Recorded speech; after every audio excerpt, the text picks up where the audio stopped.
मैंने अभी कुछ दिन पहले आपको बताया था कि यूएई सबसे बड़ा गद्दार है।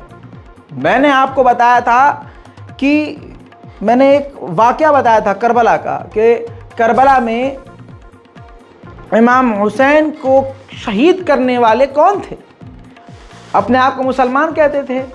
ऐसे ही आप जंग देखिए, इस्लाम में जितनी भी जंगें हुई हैं उसमें ऐसे भी थे जो मुसलमान थे लेकिन हुज़ूर पाक सल्लल्लाहु अलैहि वसल्लम को मैदान जंग में तन्हा छोड़कर भाग जाया करते थे। और आखिर में जब जंग जीत जाते थे मुसलमान तो बाद में ये पहाड़ियों से कपड़े झाड़ते हुए आते थे, एक्टिंग करते हुए कि या रसूल अल्लाह, बहुत ख़तरनाक जंग लड़ी हमने, पहाड़ी पे हमने दुश्मनों को मारा ले आके।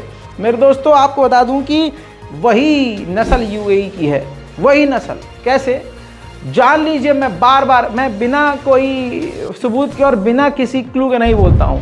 पूरी स्क्रीन पर ये तस्वीर देख लीजिए, ये रिपोर्ट देख लीजिए, ये पूरा स्क्रीनशॉट लगा रहा हूँ, ध्यान से देख लीजिए दोस्तों।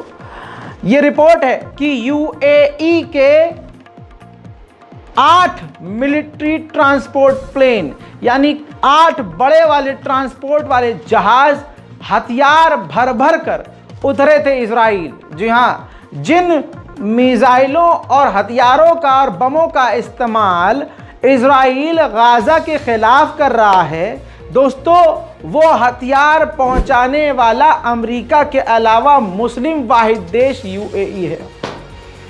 उन तमाम मुसलमानों पे अब क्या कहूँ, लानत भेजूं, क्या कहूँ, जो अभी भी यूएई के गुनगान गा के तालियां बजाते हैं। अरे अरब हैं, तुम्हारे बाप नहीं हैं। सही को सही बोलो, गलत को गलत बोलो। जिगर फट रहा है दोस्तों, चारों तरफ से मुसीबत के पहाड़ हैं, आपको मैं पहले भी रिपोर्ट में बता चुका हूं। और ऐसे में यूएई का ये घटिया रूप देखकर सीना फट रहा है भाई, कसम खुदा की। ये अरब है, पैसे के लिए इतना गिर गया है यूएई, दुबई, इतना तो यजीद भी नहीं गिरेगा।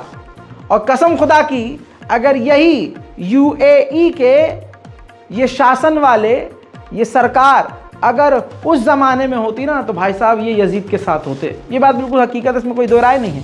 अरे जुल्म सहना भी गुनाह, और अगर आप जुल्म देख रहे हो किसी पे होता हो और चुप हो, वो भी गलत, वो भी गुनाह। आपको जुल्म को रोकना होगा। और ये यूएई वाले अपने आप को पूरी दुनिया का बेहतरीन मुसलमान समझते हैं। तो कातिल असल में सिर्फ अकेला अमेरिका या इजराइल नहीं है, कातिल तो यूएई भी है दोस्तों। यही है गद्दार दोस्तों।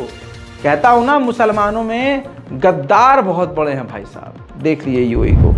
अगली खबर यह है कि रशिया ने इनकार कर दिया है कि हमारा वैगनर ग्रुप हिजबुल्लाह को कोई भी हथियार और एयर डिफेंस सिस्टम नहीं दे रहा है। पहली बात तो अगर देगा भी तो ऑफिशियली कोई इसको एक्सेप्ट नहीं करेगा। उधर इजराइल ने एक्सेप्ट किया है कि उसके 25 सैनिक, इजराइल के 25 सैनिक मारे गए हैं गजा के अंदर, और 260 फौजी इजराइल के बुरी तरह से घायल हैं, जिन्हें अस्पताल इलाज के लिए गजा से उठाकर एयरलिफ्ट करके लाया गया है। बहरहाल इस रिपोर्ट में इतना ही। जल्द लौटूंगा और भी बड़ी जानकारियों के साथ। तब तक के लिए जय हिंद।